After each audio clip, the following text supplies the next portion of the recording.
Best Nisho আমার খুব ভালো একজন বন্ধু।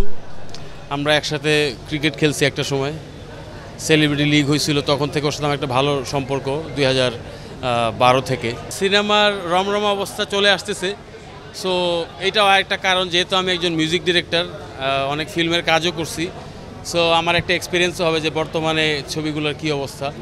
নেটে তো আসলে আমাদের ছবিগুলো রিলিজের অনেক পরে, আগে যে হলের যে বিষয়টা, সো এই জিনিসটা আমিও উপভোগ করতে আসছি, এটা অনেক ভালো লাগার একটা বিষয়। আচ্ছা, তো ভাইয়া আপনি কিন্তু একসময় জনপ্রিয়তা তুঙ্গে ছিলেন, এর মধ্যে কিন্তু দর্শক আপনাকে খুব মিস করতেছে। আমরা চাচ্ছি যে আপনার নতুন গানগুলো, যেমন বালাম ভাই কিন্তু এই যে ব্যাক করলেন, হ্যাঁ, তো সেক্ষেত্রে আপনি কবে আসতেছেন আমাদের ধামাকা?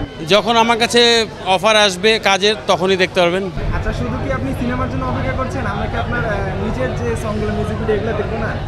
আসতেছে, আমাদের বেশ কিছু প্ল্যানও আছে। সো যেহেতু আমিও কামব্যাক করছি অনেকদিন পরে, রেগুলার কাজে ছিলাম না, সো নিশ্চয়ই ওরকম কিছুই হয়তো বা আসবে, যার জন্য ওয়েটিংয়ে আমিও আছি। আচ্ছা, তো দর্শকদের কতদিন ওয়েটিংয়ে রাখবেন?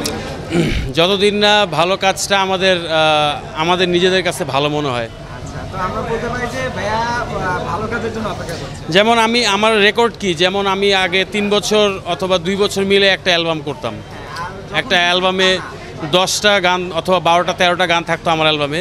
সো গানগুলো কিন্তু আমি বানাইতাম প্রায় 2.5 বছর যাবত, খাটতাম, তারপর রিলিজ দিতাম।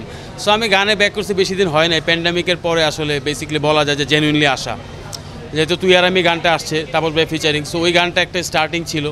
এছাড়া সিরি চয়েসের কিছু প্রোডাক্ট আসতেছে, যেগুলোর জন্য আমরা এখনও ওয়েট করতেছি, যার কারণ এক্সপেকটেশন লেভেল যখন হাই থাকে, তখন আমি যা মন চাই তাই ছাড়তেও পারবো না, এটা আমারও ভালো লাগবে না। আর আমি এমন মানুষও না যা তা গান ছাড়ছি কখনো, আমি যাই ছাড়ছি সবার কাছে গ্রহণযোগ্যতা ছিল, ইভেন ওই গানগুলোর গ্রহণযোগ্যতা এখনও আছে।